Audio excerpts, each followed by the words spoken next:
이 시간 함께 나누실 말씀은 요한계시록 2장 12절에서 17절까지 말씀입니다.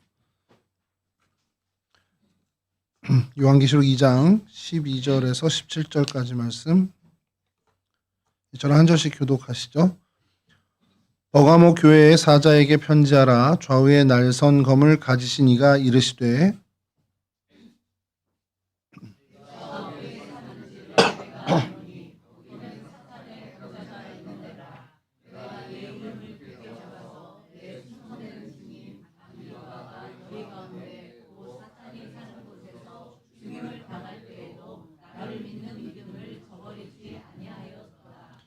그러나 내게 두어 가지 책망할 것이 있나니 거기 내게 발람의 교훈을 지키는 자들이 있도다. 발람이 발락을 가르쳐 이스라엘 자손 앞에 걸림돌을 놓아 우상의 제물을 먹게 하였고 또 행음하게 하였느니라.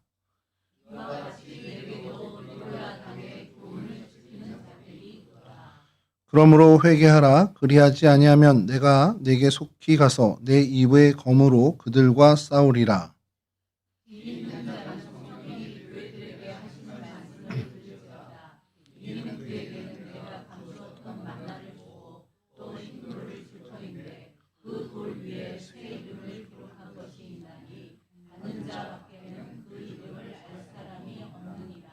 아멘. 예, 오늘 저희가 살펴볼 성경의 장소는 버가모입니다. 지지난주에 저희가 버가를 살펴보고요. 또 그리고 오늘은 버가모를 살피는데 이게 조금 이제 이름이 비슷하다 보니까 어원도 조금 저희가 살펴볼 필요가 있는 그런 지명입니다. 헬라어로 페르가몬이라고 발음을 하는데 이제 저희 성경에서는 버가모로 이제 발음이 되고 있습니다. 현재 튀르키예 지방에 여전히 있고요.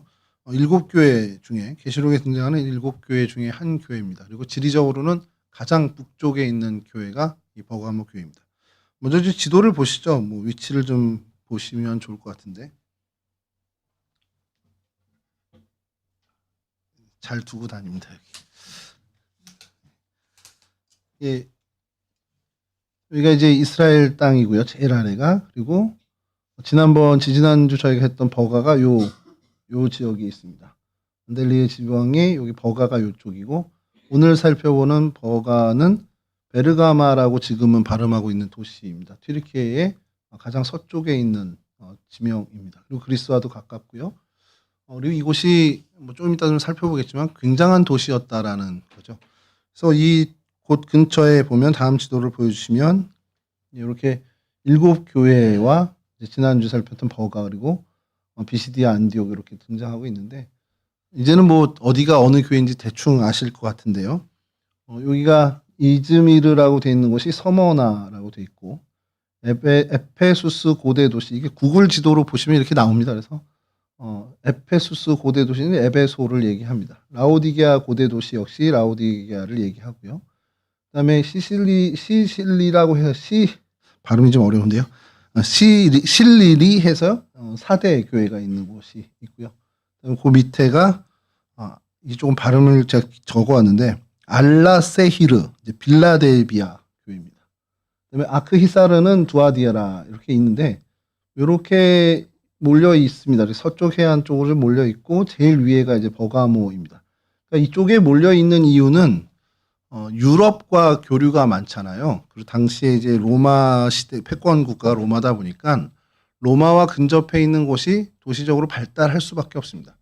발달할 수 있는 도시에 사람이 모이게 돼 있고 그 사람이 모이는 곳에 이제 유대인을 포함한 그리스도인들도 많이 생겨나게 되고 그래서 거기도 교회가 생기게 되는 그런 어떤 도시의 발달 과정, 우리 사람이 운집하는 것과 연관이 있을 수밖에 없기 때문에 큰 도시를 중심으로 해서 이제 이렇게 사람들이 모이게 되는 거죠.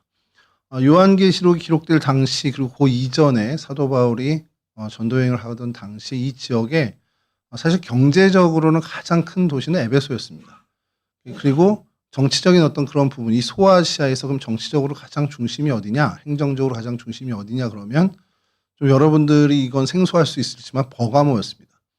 그 이유는 이제 버가모가 그 전에 버가모 왕국이 있었거든요. 근데 로마가 패권 국가가 됐을 때 이 소아시아 지역의 여러 왕국 중에 가장 먼저 그 왕국의 왕이 로마에게 자신의 나라를 갖다 바칩니다. 그러니까 이제 가장 어떻게 보면 이쁨을 받은 거죠. 그래서 이 버가모를 로마 왕정에서도 로마 그 공화정이죠. 공화정에서도 가장 주목을 했고 이 지역을 의도적으로 중심지로 이제 키우게 됩니다. 그래서 총독이 소아시아를 관장하는 총독이 이 버가모에 상주를 했고 그리고 총독이 재판도 버가모에서 했습니다. 그러니까 어느 분이 재밌게 표현하는데 이 소아시아 지역의 경제 중심은 에베소인데 정치나 행정 중심은 이 버가모를 뉴욕이 미국의 경제 중심이지만 또 정치 중심 워싱턴인 것처럼 그렇게 비유를 하더라고요. 근데 이제 뭐 그러면 워싱턴이 뉴욕에 비해서 많이 규모는 작겠지만 세계 어느 도시를 비교해도 사실은 떨어지진 않잖아요. 그러니까 그런 식으로 이것도 다른 지역, 에베소를 제외한 다른 지역들의 여러 도시들과 비교하면 그 위용은 굉장한 위용을 자랑하고 있던 도시가 바로 버가모입니다. 그 버가모에 교회가 생겼죠. 그리고 교회 공동체에 이 사도 요한이 여러 가지 이제 좀 책망할 거 책망하고 칭찬할 거 칭찬하는 그런 내용이 오늘 저희가 읽은 본문입니다. 이런 정도의 위치에 있다라는 것 보시면 되고 지지난주에 이제 버가와 좀 저희가 좀 비교를 하자면 버가는 그 페르케라고 해서 사실은 그 밤빌리아 언어라고 할 수도 있고 또 아나톨리아 언어라고 했었는데 거기서 이제 출발을 한 언어로 해서 버가 이렇게 돼서 사실은 그 여신을 따르는 어떤 그 이름에서 기원한 게 맞는데 단어적인 어원을 보면은 기억하시겠지만 약간 높은 곳이라는 뜻을 갖고 있습니다. 높은 땅, 높은 곳. 그리고 그 땅을 주관하는 그 여신을 섬기는 어떤 그런 데서 출발한 단어인데 이 버가모도 다르지 않습니다. 버가모 역시도 이 자체 단어 뜻 자체가 성체, 높은 곳에 있는 요새 이런 뜻을 갖고 있습니다. 그러니까 이 버가모 자체가 이제 높은 곳에 있고 버가도 좀 높은 곳에 있었지만 높은 곳에 있었고 이따 사진을 보겠지만 정말 요새화되어 있는 그런 도시고 그런 곳입니다. 그래서 여기가 그 베르크라는 이제 단어에서 이 버가가 베르크라는 단어에서 이제 그 어원을 찾아서 가지고 오는데 이 베르크라는 단어 자체가 높다, 보호하다라는 뜻을 갖고 있는 어근입니다. 이 언어가 라틴어로 넘어가고 뭐 헬라에서 뭐 라틴어 이렇게 다 넘어가는 과정에서 독일어로 가서 부르크라는 단어로 변형이 돼요. 이제 익숙한 단어 나옵니다. 함스부르크, 뭐 짤스부르크 이런 부르크가 이 뒤에 성체, 성이라는 뜻을 갖고 있는 거죠. 그러니까 함스부르크 그러면 함스 성 뭐 이렇게 우리말로 하면 그렇게 되는 거고 이게 영어로 가서도 이 버그가 약간 그 성과 어떤 이런 성체의 느낌을 갖고 있는데 아이스버그가 빙산이잖아요. 그래서 높이 솟은 그 얼음산을 아이스버그 하는. 그래서 이제 버그가 독일어의 부르크. 그 어원이 바로 오늘 여기 있는 버가모의 어원이 된 어원이라는 것을 좀 우리가 이제 기억하면서 그렇게 하면 좀 친숙해질 수 있을 것 같습니다. 그런 어떤 모습을 갖고 있고요.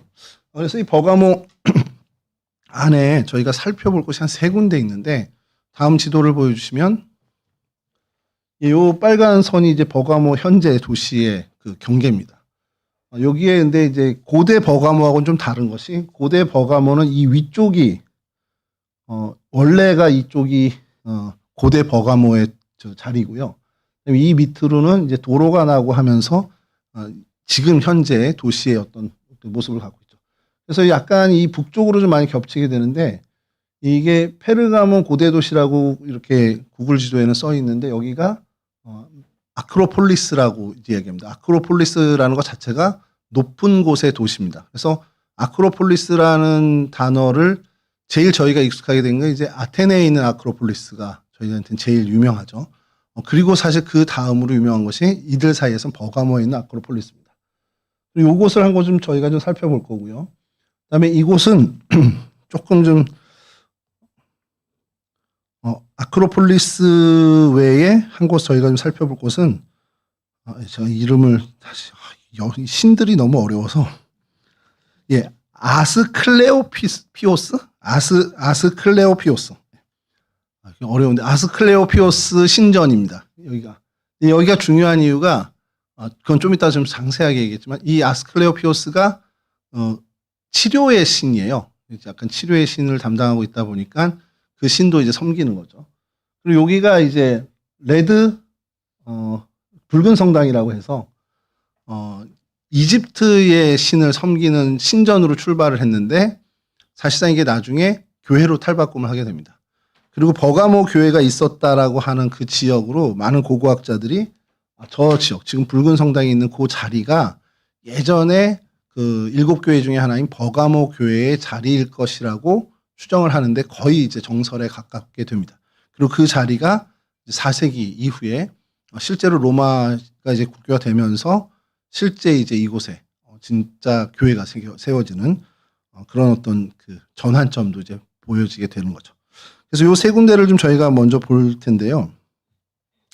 그 의미를 좀 하나하나씩 좀 살펴가면서 그래서 제일 첫 번째 저 아크로폴리스 지역을 좀 보겠습니다. 우대 도시인데 다음 사진 보여주시면 이게 위성 사진입니다.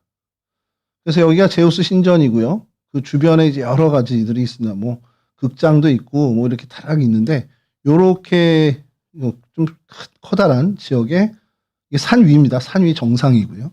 그 위에 이렇게 있는데 여기가 제우스 재단이 중심으로 되어 있는 아크로폴리스입니다. 이것을 이제 지도에서 이렇게 상공 사진에서 이제 그 드론 사진으로 한번 보여드리겠습니다.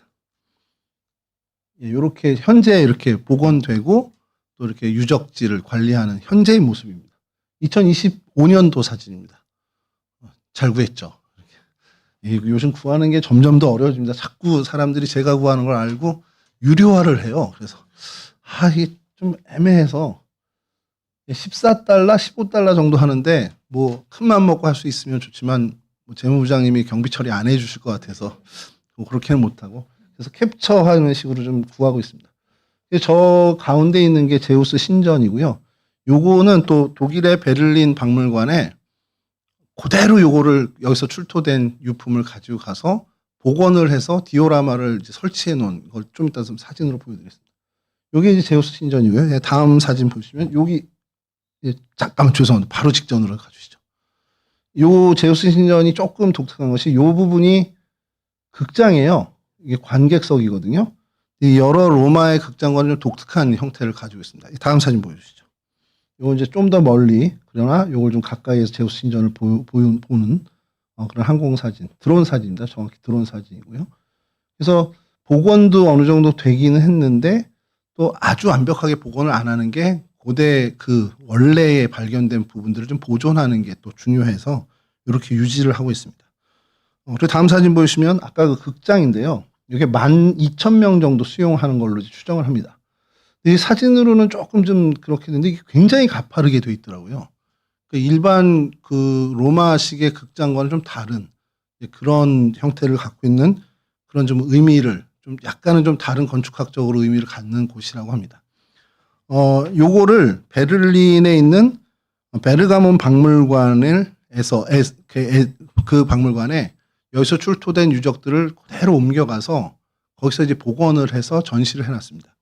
그래서 보여주시면 모형 이제 다 디오라마로 이렇게 모형을 해놓은 거 이게 제우스 신전입니다. 요 모형인데 이 제우스 신전은 이렇게 디오라마로만 모형을 해놓지 않고 이 박물관이 좀 독특한 게 실제로 그 사이즈만하게 복원을 해놨습니다. 다음 사진 보여주시면 이 앞부분만입니다만 이렇게 제우스 신전을 박물관 입구를 이렇게 해놓은 거예요. 저 안쪽에 이제 유물들을 전시해놨는데 제우스 신전을 그대로 이렇게 모형을 해놨습니다.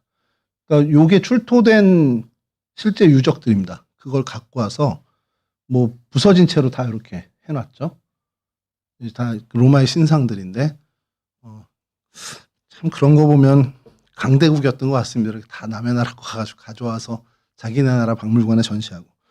그래서 요 지역 그 위쪽에 있었던 제우스 신전과 요 전체적인 어떤 구도를 복원한 모형도 이건 이제 상상이죠. 그 고고학자들의 상상인데 다음 사진 보여주시면 요런 모양이었을 거다라고 추정을 한 겁니다.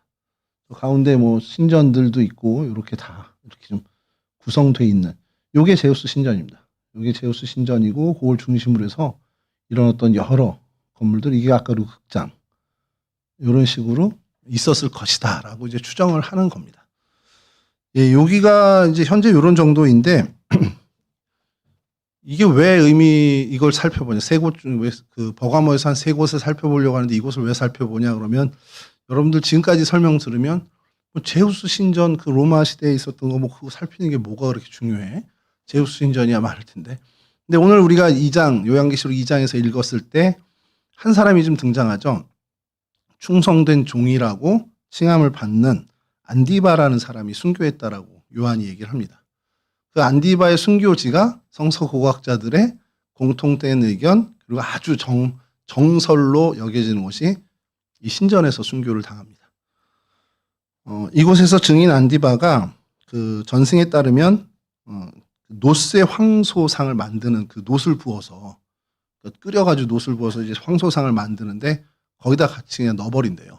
그래서 그 황소상에 갇혀서 순교를 했다. 이렇게 이제 전승에 정확하게 기록이 되어 있다고 합니다. 그러니까 이곳이 제우스 신전이고 오늘 요한계시록에서 사도 요한이 사탄의 어떻게 보면 자리라고까지 얘기하는 그러한 곳인데 사실 그곳이 또 충성된 종 안디바의 순교의 자리가 됐다라는 약간의 아이러니가 좀 있는 곳입니다. 그래서 여기를 좀 살펴본 것이고요. 그 다음에 아스클레오피스라는 신을 섬기는 그 아스클레오피스 신전 그것을 아스클레피온이라고 이제 얘기를 합니다. 그 신전들을 이렇게 해서 토탈해서 그 신을 섬기는 곳 해가지고 아스클레오피온이라고 하는데 이곳은 다음 사진 보여주시면 뭐 복원이 그렇게 되지는 않았는데 그 자리로 기록이 아주 잘 여기가 기록으로는 여기가 제일 많이 기록이 돼 있어. 아주 상세한 기록들이 돼 있어서 여러분 그 그리스 로마 시대에 의료가 많이 발전을 했잖아요. 예수님 오시기 전에 4세기 전에도 뭐 히포크라테스 우리가 참 기억하고 있는데 그 히포크라테스가 왜 중요하냐 그래서 제가 예전에 교회 선배 형이 인하대 의대 다니는 형이 하나 있어서 그냥 수련회 갔다가 이런저런 대화하다가 별의별 얘기를 다 서로 하다가 형 의대 재밌어 뭐 이렇게 하는데 그러다가 이제 그 형의 얘기를 또 히포크라테스에 대해서 한번 물었던 기억이 있어요. 그 사람이 신이야? 저 이제 모르니까. 그게 아니고 그 사람이 의사였는데 근데 의사가 그때 그 사람 하나만 있는 것도 아니고 굉장히 많았을 텐데 왜 그 사람을 주목하냐? 그랬더니 당시에 이제 병이 걸리면 이거를 신의 저주로 이제 인식하는 그런 거잖아요. 그러니까 이게 어떤 생물학적으로 접근하는 것이 아니라 뭔가 이렇게 영의 기운 이걸로 접근하던 그 시절에 이 히포크라테스가 처음으로 과학적인 접근을 했다라는 거예요. 뭐 체온이 떨어져서 뭐가 질병이 걸리고 이런 것들을 대해서 그래서 이 의학 쪽에선 그 사람이 굉장히 어떻게 보면 어떻게 보면은 중요한 인물이 됐다라는 것이죠. 그래서 이 히포크라테스 얘기가 나오다 보면 가끔씩 이제 엉뚱한 자료들이 이제 튀어나옵니다. 그래서 이 아스클레오피온을 검색하고 자료를 찾다 보면 적지 않은 자료가 히포크라테스가 이곳에서 진료를 했다, 뭐 활동을 했다 이런 자료들이 나옵니다. 진짜로 많이 나옵니다. 근데 그렇지 않거든요. 히포크라테스는 고스라는 곳에서 활동을 했어요. 그러니까 저희가 사도행전 19장에 나오는 고스로 이제 사도 바울이 가는 그 장면이 나오는데 그 고스 섬이 히포크라테스의 활동 무대였고 이곳은 좀 다른 사람이 활동했습니다. 그래서 그곳이 아스클레오피온이 왜 유명하냐? 이곳이 어마어마하게 큰 병원 시설이었고 또 이곳이 의대를 그러니까 의학 기술을 지금은 의학대학이라고 하는데 의학 기술을 전수하던 그런 곳이고 또 한편으로는 요양원 또 한편으로는 휴양지 이런 것을 다 담고 있는 시설이었습니다. 그러니까 이 아스클레피온이라고 하면 그냥 흔히 병원 근데 그때 당시에 병원이 어떤 개념이었는지를 아주 잘 설명해 주는 그 유적으로 유명한 겁니다. 그러니까 오늘날 그냥 종합병원 그러면 환자들이 누워있고 병실이 있고 진료를 하고 수술하고 이런 거잖아요. 근데 이때 당시는 그거를 포함해서 오늘날도 마찬가지지만 그 의사들, 후보생들을 가리키고 거기에 돌봄 서비스를 해주고 그리고 여러 휴양시설, 심지어 극장까지도 있는 그러한 토탈 케어를 해주는 곳입니다. 사실은 어떻게 보면 오늘날의 그 사람을 치유하는 것도 이 방향으로 가면 좀 좋겠다는 생각을 이제 조사하다가 언뜻 그런 생각을 해보게 됐는데 이곳이 그러다 보니까 이 정도 위용이 있고 당시 이제 소아시아 지역 로마 전체 제국을 따져도 이만한 곳이 없었다라는 거예요. 그러니까 자꾸 히포크라테스를 거기다 이제 갖다 붙이는 것 같은데 그렇지 않고 사도행전 정확히 21장에 고스에 가서 바다라로 가게 되는 그 장면은 히포크라테스가 있었던 곳이고, 이곳은 갈레노스라는 의사가 있었던 곳입니다. 이 갈레노스는 누구냐면 히포크라테스의 그 의술을 집대성한 사람으로 유명하고, 거기에 플러스해서 해부학의 대가, 그러니까 해부학의 어떻게 보면 거의 초창기 사람으로 인식을 합니다. 그래서 왜 그렇게 되냐면 전쟁통에 부상을 당한 많은 군인들을 이곳에 와서, 그러니까 규모가 크다 보니까 이곳에 많이 오겠죠. 그 사람들을 치료하다가 이제 해부하게 된, 수술과 이런 해부를 이제 많이 하게 된. 그래서 이 갈레노스라는 사람이 유명하게 된 그런 아스클레오피온이라는 곳이, 이곳이 의료센터로 가장 유명하죠. 근데 이게 왜 이렇게 되냐? 당신이 그냥 어떻게 보면은 그냥 의료시설이야 이렇게 하면 별로 그렇게 큰 문제는 없잖아요. 근데 이 아스클레오피오스, 이게 치료의 신이에요. 신화의 신인데 늘 갖고 다니던 물건이 있습니다. 이 사람, 이 신이. 그게 이제 지팡이인데 뱀 모양의 지팡이입니다. 여기까지 딱 말씀드리면 여러분 그렇겠다 하시는 분이 있을 텐데, 여러분 앰뷸런스 보시면 그 세계 보건기구도 마찬가지지만 이렇게 지팡이가 이렇게 있고 뱀이 이렇게 올라가는 그런 어떤 문양을 보신 기억이 있을 겁니다. 앰뷸런스에도 그게 다 있거든요. 그게 왜 그러냐 그러면 아스클레오피오스가 지니고 다니던 그 지팡이, 그거를 형상화해서 상징물로 쓰고 있는 겁니다.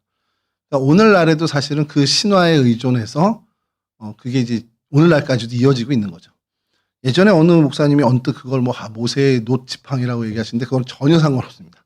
그런 전혀 상관없고, 당시에 뱀이 왜 이런 어떤 의학 쪽에 이렇게 좀 관련이 됐냐면, 사람들이 볼 때 뱀이 탈피를 하잖아요. 그게 굉장히 신비로웠던 겁니다. 그래서 병든 몸을 다 벗어놓고 새 몸이 된다라고 생각을 해서 뱀에 대해서 그런 어떤 좀 그 약간의 그 오해를 갖고 있었고, 또 하나는 이 아스클레오피온에서 다른 의료시설과 구분되는 굉장히 중요한 것 하나가 뱀의 독을 써서 사람을 치료하는 의술이 있었습니다. 그러다 보니까 아스클레오피오스의 그 지팡이가 어떤 의술의 상징이었는데, 그거는 그 신화에 원래 있었던 거고, 이 아스클레오피온의 의료 활동을 통해서 이 아스클레오피오스의 그 지팡이가 세계적으로 확산이 된 겁니다. 그러니까 원래 십자가는 로마의 사형틀이었고, 십자가 사건은 유대의 작은 땅 예루살렘에서 일어난 일이잖아요. 근데 그게 로마가 전 세계의 그 패권국이 되면서 전 세계의 이 십자가가 그리스도인, 그리고 기독교를 상징하는 상징물이 된 것처럼, 이 아스클레오피오스의 이 지팡이는 그냥 당시 그 그리스 신화에 나타나는 하나의 그냥 상징물인데, 이게 이 아스클레오피온이라는 의료시설로 인해서 이 로마 시대 전 지역에 어떤 의술의 상징물이 돼버렸다라는 겁니다. 그러니까 이것도 사실은 신화에서 출발한 거죠. 그러니까 이런 땅이었어요. 이 버가모가 사도 요한이 오늘 계시록 2장에서 지목하는 것처럼 그냥 보통 영의 혼탁함이 있는 게 아니라 그냥 온갖 것이 다 그런 우상과 연관되어 있는 그런 자리라는 것을 저희가 보게 됩니다. 그 사진을 보여주시면 규모가 어마어마했습니다. 이게 복원 자체도 지금 너무 힘들어서 어쨌든 그 유적 발굴만 해놓은 상태고요. 다음 보여주시면 아까 말씀드린 것처럼 이건 잘 복원이 됐는데, 극장도 이 의료시설 안에 이런 극장까지도 포함이 되어 있는데, 이 극장이 위에서 보면 이런데 아래서 보면 전형적인, 다음 사진 보시죠. 전형적인 로마의 극장, 그 전형적인 그런 극장의 모형을 갖고 있는, 이게 다 그 의료시설 안에 있는 시설들입니다.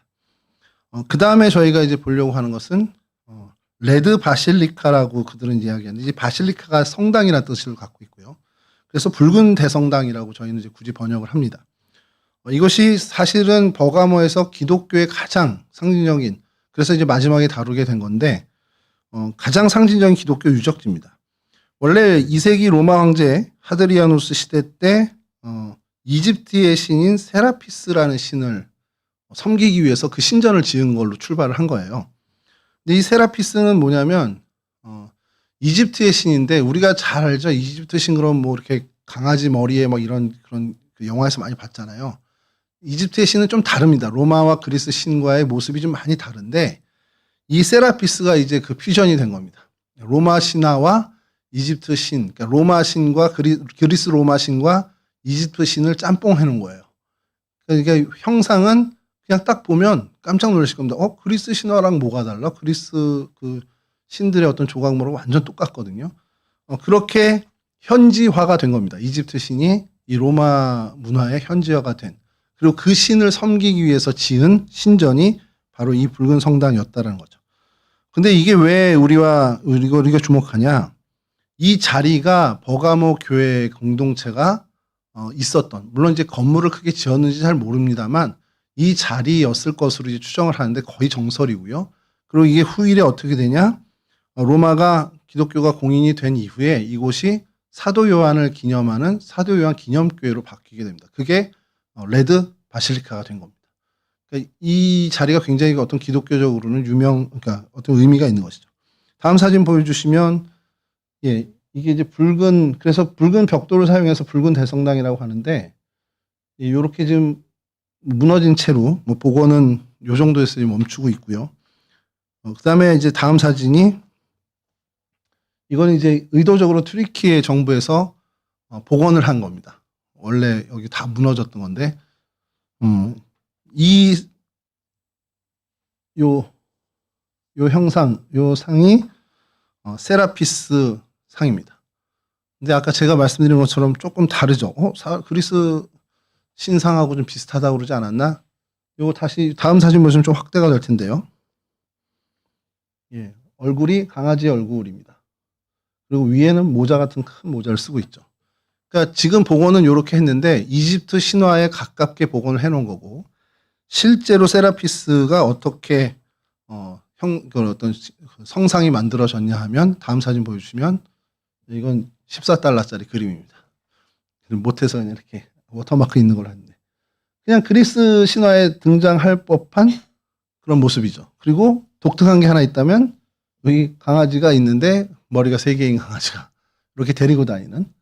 근데 항상 그 위에 뭔가를 모자처럼 쓰고 있는데 저게 곡물을 측정하는 바구니입니다. 그러니까 얼만큼 거두나 이렇게 이제 땅을 주관하고 풍요를 주관하는 신이다 보니까, 그래서 이 모자를 모디우스라고 이제 지칭을 합니다. 그걸 쓰고 다니는 신. 그러니까 이게 뭐냐면요, 뭘 의미하냐면 이 버가모라는 동네가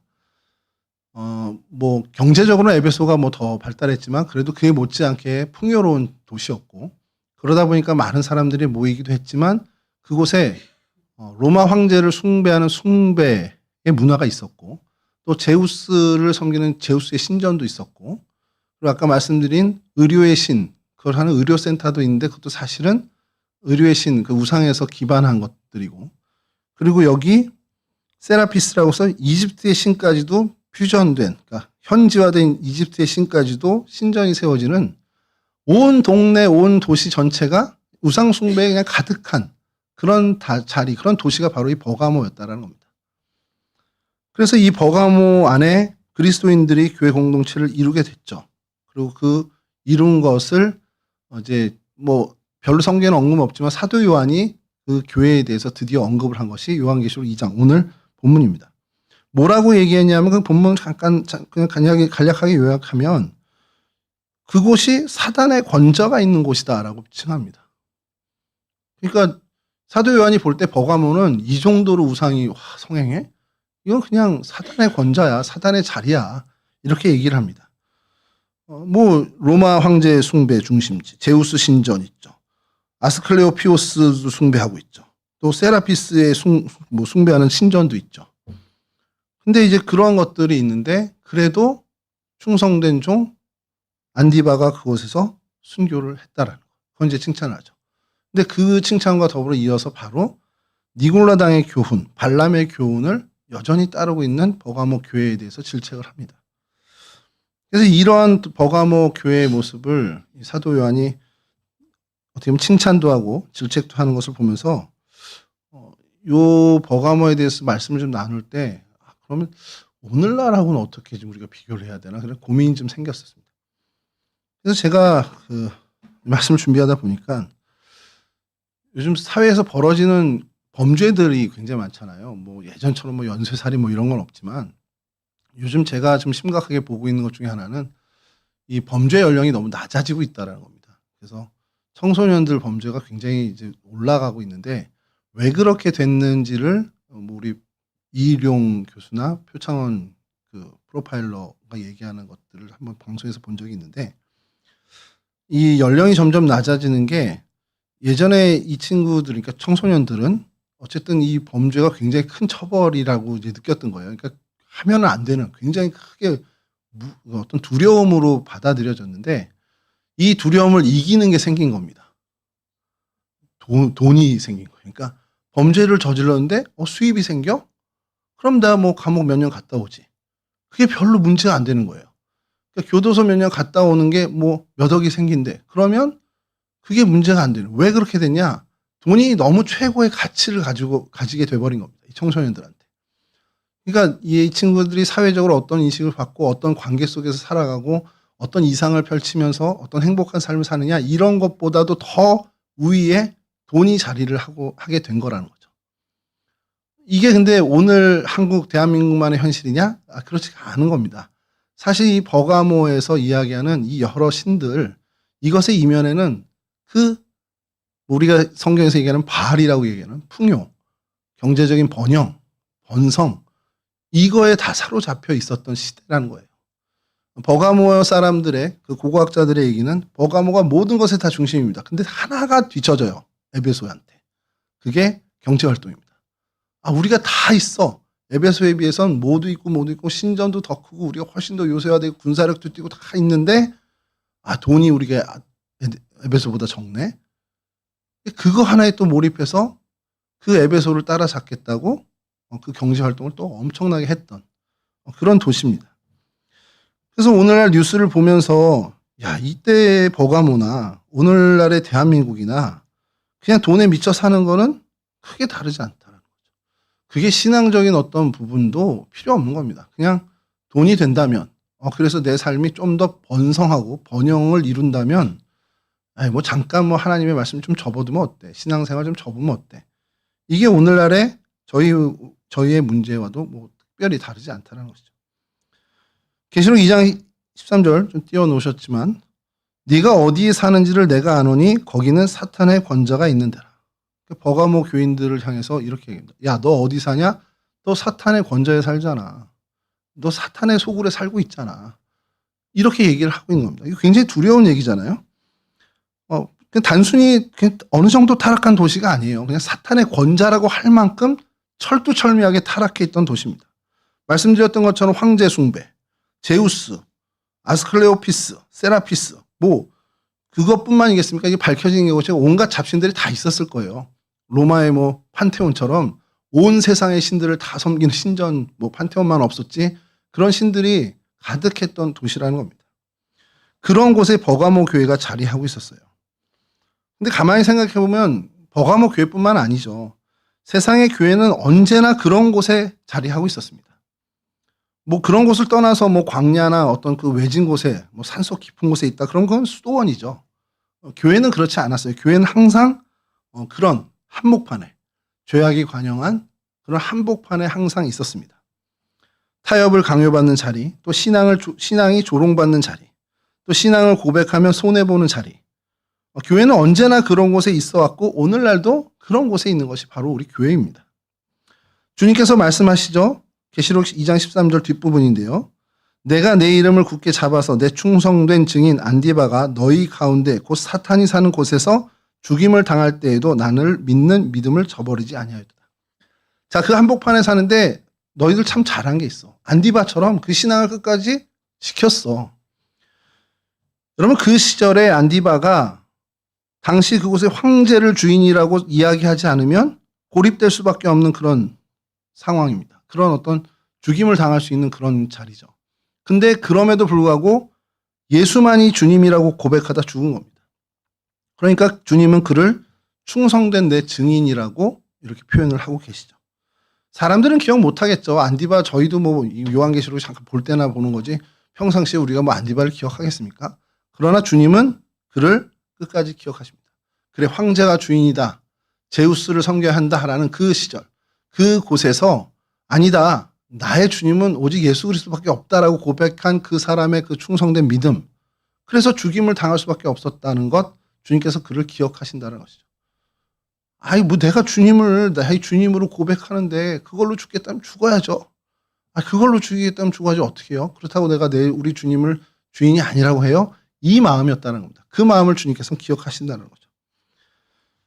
히브리서 4장 15절에 우리에게 있는 대제사장은 우리의 연약함을 동정하지 못하실 이가 아니요. 그러니까 우리의 연약함을 아시는 겁니다. 우리가 세상을 살아갈 때 이런 타협을 강요받고 또 어떤 조롱을 당하는 그런 어려움에 있는 걸 주님은 우리를 다 아신다라는 겁니다.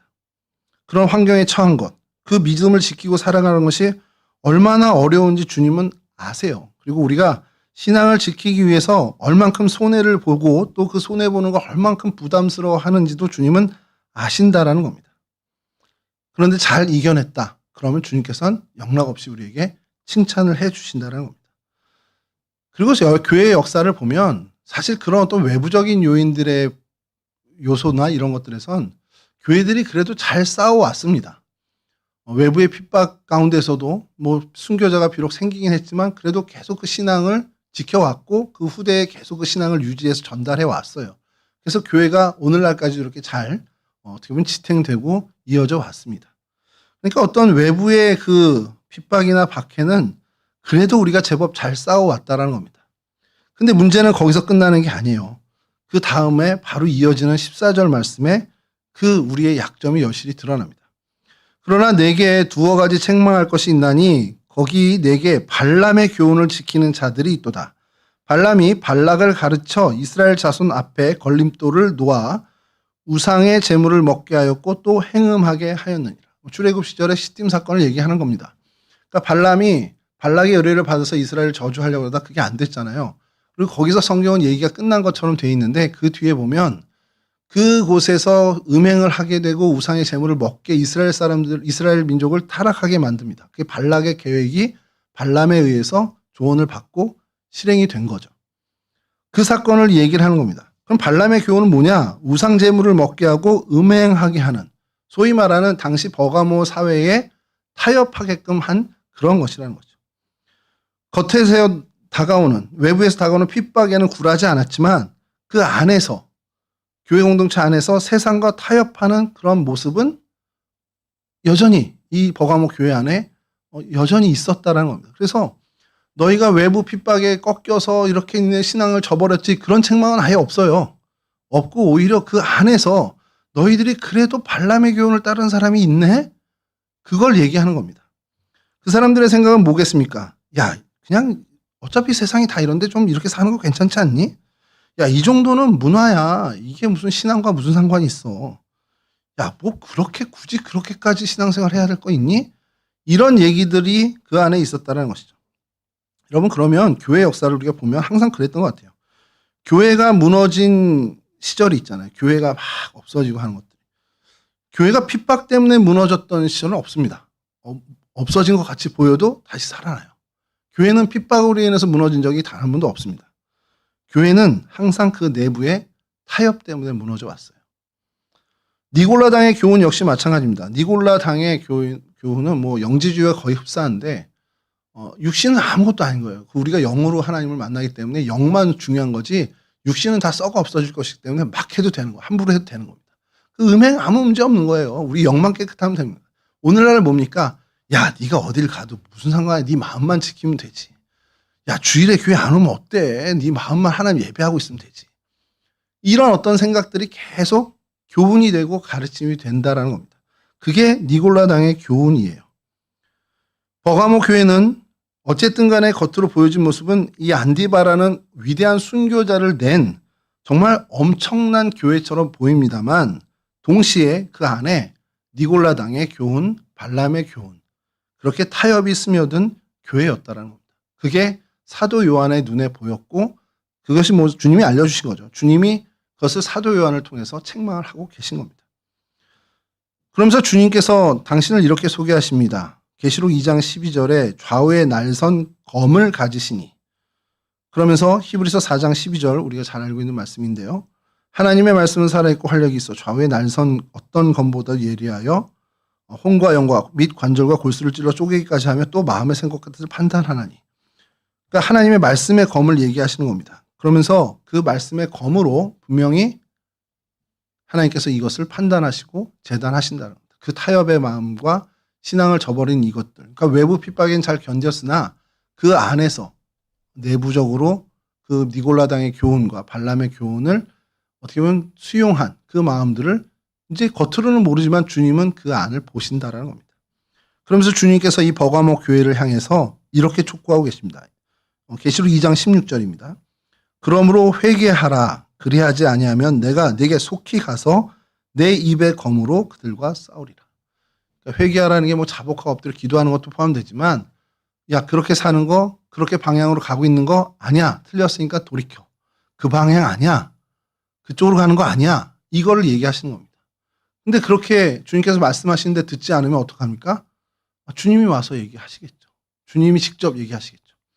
제가 군대에 있을 때 저희 군교회 목사님이 성함이 김형선 목사님이셨는데 그 사병들 중에 이제 교회에 출석하는 친구들 있잖아요. 근데 이제 군인이다 보니까 담배를 태우는 친구들이 좀 여럿 있었습니다.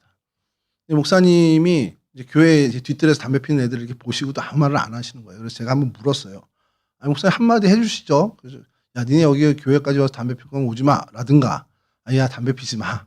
이렇게 얘기해 주시면 쟤네들 말 듣지 않겠습니까? 그 얘기 드렸더니 와보래요. 저한테. 우진아, 큰일 나. 그렇게 하면서. 왜요? 그랬더니 잘 들어봐.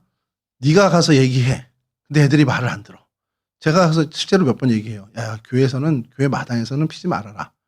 근데 안 듣잖아요, 말을. 그러면 그 다음에 누가 가서 얘기하냐? 저희 선임하사님이 계십니다. 군대 교회에.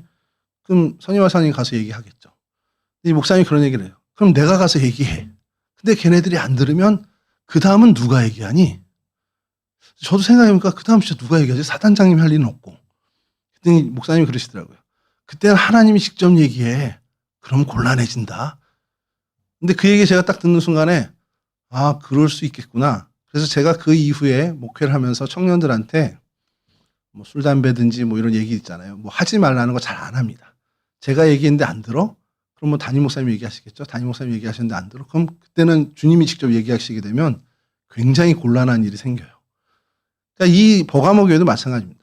사도 요한을 통해서 주님이 말씀하십니다. 근데 그게 회개하고 돌이키지 않는다? 주님이 직접 가시겠다고 얘기하시잖아요. 내가 가서 내 입의 검으로 그들과 싸우겠다. 여러분 세상의 타협 뭐 이런 것도 뭐 쉽지는 않습니다.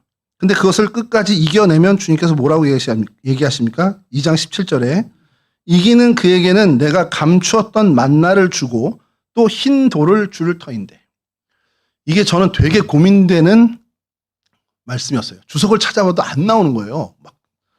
근데 근래에 이제 좀 찾게 됐는데 그 이후에 이걸 언제 설교하나 막 하고 있는데 계시록을 설교할 일이 별로 없잖아요.